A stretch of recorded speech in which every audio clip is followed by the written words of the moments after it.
અમરની વાત જાણીને ધનવતી અત્યંત વ્યથિત થઈ ગઈ. સુરસુંદરીએ પણ અમરની સાથે જ પરદેશ જવાની જીદ પકડી હતી. તેથી ધનવતીની મનોવેદના અસહ્ય થઈ રહી હતી, કારણ કે એણે અમર ઉપર તો હૈયાના હેત વરસાવ્યા હતા. સુરસુંદરી પર પણ કોઈ સંકોચ વિના સ્નેહની વર્ષા કરી હતી. સરળ, નિખાલસ અને સાલસ સન્નારી હતી ધનવતી. એના મનનું સમાધાન નહોતું થતું. શા માટે અમારે પરદેશ જવું જોઈએ? આ કરોડો રૂપિયા કોના માટે છે? મારો એકનો એક પુત્ર આ જ છે. પછી એને ધન કમાવા શા માટે દૂરના પ્રદેશમાં જવું જોઈએ? રોઈ રોઈને ધનવતીએ પોતાની આંખો દુખાડી દીધી હતી. તે પોતાના શયનખંડમાં માનસિક વ્યથા અનુભવતી પડી હતી. ત્યાં શ્રેષ્ઠી ધનાવહે શયનખંડમાં પ્રવેશ કર્યો. ધનવતીએ ઝડપથી ઊભા થઈને મૌન રહીને સ્વાગત કર્યું. શેઠ પલંગ પર બેઠા. તેમના મુખ પર ગંભીરતા હતી, આંખોમાં દુઃખ હતું. મેં અમરને ઘણો સમજાવ્યો, પણ તે નથી સમજી શકતો. મને લાગે છે કે હવે તેને વધુ આગ્રહ કરીશ તો એ દુઃખી થઈ જશે. શેઠે ધનવતી સામે જોયું. ધનવતીની આંખો ભીની ભીની થઈ ગઈ હતી. શેઠે કહ્યું, તમે હવે હૃદયને થોડુંક દ્રઢ કરો. લાગણીઓ પર સંયમ કર્યા વિના નહીં ચાલે. અમર જશે, સાથે પુત્ર વધુ પણ જશે. પણ હું એ બે વિના કેવી રીતે જીવી શકીશ? હું જાણું છું તમારો પુત્ર સ્નેહ અગાધ છે. પુત્ર વધુ પરનો પ્રેમ પણ પારાવાર છે. છતાં કહું છું કે આ ક્ષણે પહેલાં જીનવર વચનો યાદ કરો. એગોહમ નથી મેં કોઈ, નાહ મંત્રસ્સ કસ્સઈ. હું એકલો છું, મારું કોઈ નથી, હું કોઈનો નથી. આ પરમ સત્ય વચનને વારંવાર યાદ કરો. દીનતાને ત્યજી દો. મેં પણ આ જ જીન વચનનો સહારો લીધો અને કંઈક સ્વસ્થ થયો. તમે જાણો જ છો ને કે આ દુઃખમય સંસારમાં જીન વચન જ સાચું શરણ આપી શકે. તમે જુઓ ને, આપણી પાસે કરોડો રૂપિયા છે ને, ત્યારે એ ધન આપણા મનને સાંત્વના આપી શકે એમ છે ખરું? આટલો વૈભવ હોવા છતાં આપણે અત્યારે આપણી જાતને કેવા દુઃખી માનીએ છીએ. મનના દુઃખો જીન વચનને યાદ કરતાં જ ભાગી જાય છે. તનના દુઃખોમાં પણ જીન વચન જ સમતા અને સમાધિ આપે છે. શેઠના મુખ પર ચમક આવી. ધનવતી ઊંડા વિચારમાં ગરકાવ થઈ ગઈ હતી. નાથ, આપની વાત સાચી છે. મારો રાગ જ મને દુઃખી કરે છે. અમરનો દોષ નથી, સુંદરીનો દોષ નથી. અને સુંદરી તો અમરની સાથે જાય તે સારું જ છે. અમરે તો એને સાથે લઈ જવાની જ ના પાડી હતી, પરંતુ પુત્ર વધુએ હઠ કરી. એની એ હઠને હું સારી માનું છું, પણ પ્રિયજનનો વિરહ મને પીડે છે. રાગ તો સંયોગ જ ઝંખે છે. એ રાગને દૂર કરવાનો ઉપાય છે જીન વચનની વારંવાર રટણા.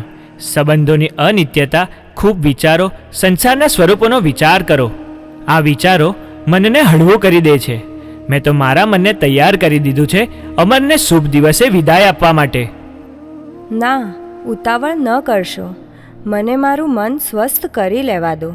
મારા રાગી સ્નેહાળ મનને થોડું વિરક્ત થવા દો. જ્યાં સુધી તમે હસીને અનુમતિ નહીં આપો ત્યાં સુધી હું તો એને અનુમતિ નહીં આપું. પણ તમારો એ દીકરો તમારી અનુમતિ વિના પ્રયાણ નહીં કરે એ વાતનો મને વિશ્વાસ છે. એને તમારા પ્રત્યે અનહદ પ્રેમ છે, પરંતુ યૌવનનો ઉછાળો જ કંઈક આવો હોય છે. મને દુઃખ થાય એવું એકેય કામ એણે આજ દિન સુધી કર્યું નથી. એ હું જાણું છું. એની માતૃભક્તિ અદ્ભુત છે, માટે તો એના ઉપર મારો આટલો બધો રાગ જામી ગયો છે. થોડાક વર્ષોનો વિરહ સહન કરવા માટે મનને તૈયાર કરી લો. યુવાન પુત્ર દેશાટન કરે એમાં આપણું પણ ગૌરવ વધવાનું છે. એના મનની ઈચ્છા પૂર્ણ થશે, એને સુખ મળશે.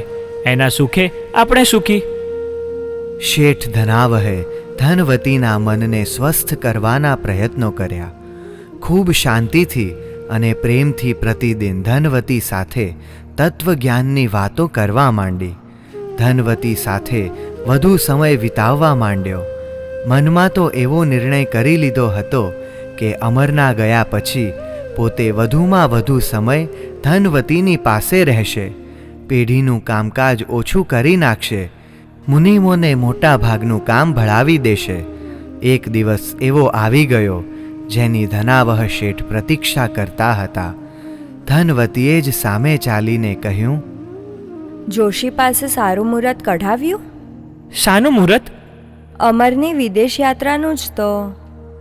એટલે શું, તમે અનુમતિ આપી દીધી? હા, આજે જ અમર આવ્યો હતો મારી પાસે. બિચારો બોલી જ ન હતો શકતો. કદાચ મારી માને આઘાત લાગશે તો.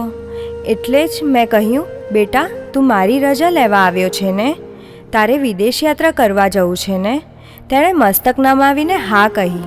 મેં કહ્યું, ખુશીથી જા બેટા, યુવાન પુત્ર તો પરદેશ ખેડે. એમાં હું રાજી.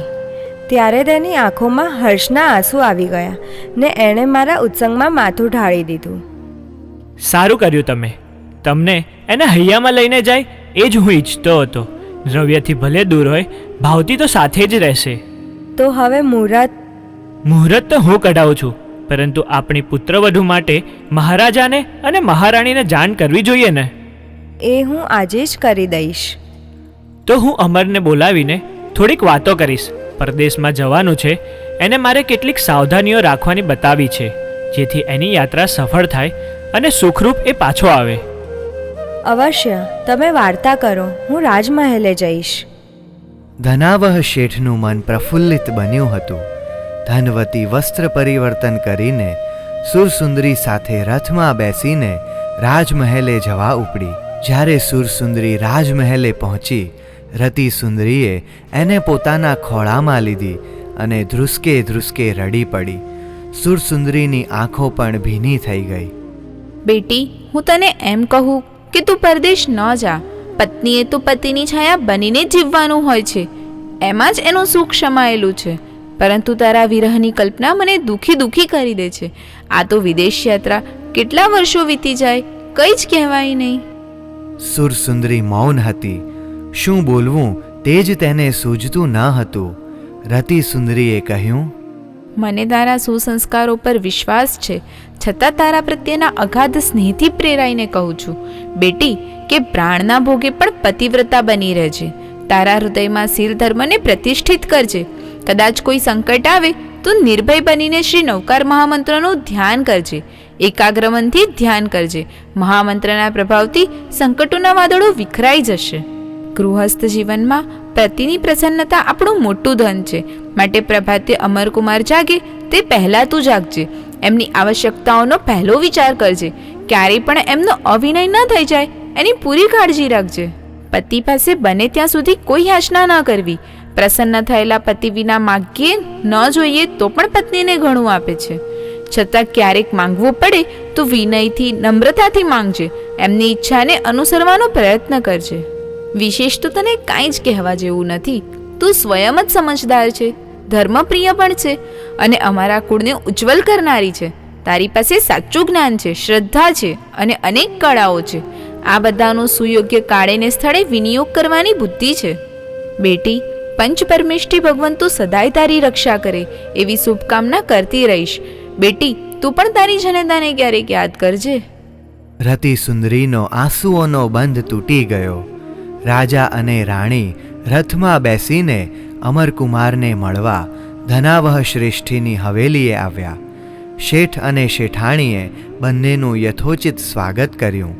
અમરકુમારે પણ આદર આપ્યો અને રાજાએ કહ્યું, કુમાર, વિદેશ જવાનો તમે નિર્ણય કરી લીધો છે, એટલે તમે વિદેશ ન જાઓ એમ કહીને તમારા ઉત્સાહને તોડવો નથી, તમારા માર્ગમાં વિઘ્ન કરવું નથી. પરંતુ સુરસુંદરી તમારી સાથે આવવા તત્પર થઈ છે. અમારી એ એકની એક પુત્રી છે એ તમે જાણો છો. એના પર અમારી કેવી અપાર મમતા છે એ તમારાથી અજાણ્યું નથી. કુમાર, તમારા ઉપર પૂર્ણ શ્રદ્ધા મૂકીને અમારી પુત્રી તમને સોંપી છે. અમારું તો એ જીવન છે. એના સુખે અમે સુખી અને એના દુઃખે અમે દુઃખી. પરદેશની વાટ છે, લાંબી વાટ છે. ક્યારેક સુંદરીની ભૂલ થાય તો પણ એને ક્ષમા આપજો. ક્યારેય પણ એને તરછોડશો નહીં. જોજો એને દગો ન થાય. રાજા રડી પડ્યા. રાણીના પણ ડુસકા સંભળાવા લાગ્યા અને અમરકુમારે કહ્યું, આપ નિશ્ચિંત રહો. આપની શુભકામનાઓથી અમારી વિદેશ યાત્રા નિર્વિઘ્ન બનશે. અમારા બંનેનો પરસ્પર પ્રેમ અખંડ રહેશે. હું સિંહલ દ્વીપ સુધીના માર્ગમાં આવનારા નગરોમાં મારા પરિચિત રાજાઓને સંદેશો તો મોકલી જ આપું છું. તમે જ્યાં પણ જશો ત્યાં તમને બધી જ અનુકૂળતા મળી જશે. વ્યાપારમાં સફળતા મળશે. ધનાવહ શેઠે કહ્યું, મેં પણ એ પ્રદેશોના મારા પરિચિત વેપારી શ્રેષ્ઠીઓને જાણ કરી દીધી છે. પ્રયાણ ક્યારે કરવાનું છે? પ્રયાણ અક્ષય તૃતીયાના દિવસે થશે. ઉત્તમ દિવસ છે. વિદેશ યાત્રા સફળ થશે. જલ્દી જલ્દી પાછા આવે એવી આપણે કામના કરીએ. અક્ષય તૃતીયાનો મંગળ દિવસ આવી ગયો. સમુદ્રમાં સુંદર 12 વહાણો સજ્જ થઈને ઊભા હતા. વહાણો મૂલ્યવાન સામાનથી ભરેલા હતા. નાવિકો, નોકર ચાકરો અને મુનિમો વહાણોમાં ગોઠવાઈ ગયા હતા. અમરકુમાર અને સુરસુંદરીને વિદાય આપવા ચંપા નગરીના હજારો સ્ત્રી પુરુષો સમુદ્ર કિનારે આવી ગયા હતા. મહારાજા અને મહારાણી, શેઠ અને શેઠાણી મૌન હતા. સ્વજન વિરહની વ્યથાથી તેઓ વ્યથિત હતા. અમરકુમાર ખૂબ પ્રસન્ન હતો. સુરસુંદરી પણ હર્ષ વિભોર હતી. વિજય મુહૂર્તની પ્રતીક્ષા થઈ રહી હતી. અમરકુમારની ચંદ્રનાડી ચાલી રહી હતી. શુભ શુકન થઈ રહ્યા હતા. પક્ષીઓનો મધુર ધ્વનિ સંભળાઈ રહ્યો હતો. જલધીના તરંગો નાચી રહ્યા હતા. સુરસુંદરી પંચ પરમેષ્ઠી ભગવંતોના ધ્યાનમાં લીન બની. રતિ સુંદરી અને ધનવતી સુરસુંદરીની બે બાજુ ઊભી રહીને શુભકામનાઓ કરી રહી હતી. ક્યારેક શંકાઓ કુશંકાઓમાં પણ ઘેરાતી. પુરોહિતે પુકાર કર્યો, પ્રસ્થાનનો સમય આવી ગયો છે. પાવન પગલાં ઉપાડો અને વહાનમાં આરૂઢ થાવો. સુરસુંદરીની સાથે અમરકુમારે નૌકામાં પદાર્પણ કર્યું. લોકોએ જય ધ્વનિ કર્યો. નૌકા મોટા જહાજ તરફ સરકવા માંડી અને અલ્પ સમયમાં જહાજ પાસે પહોંચી ગઈ. દંપતી જહાજ પર ચડી ગયા અને જહાજે ગતિ પકડી.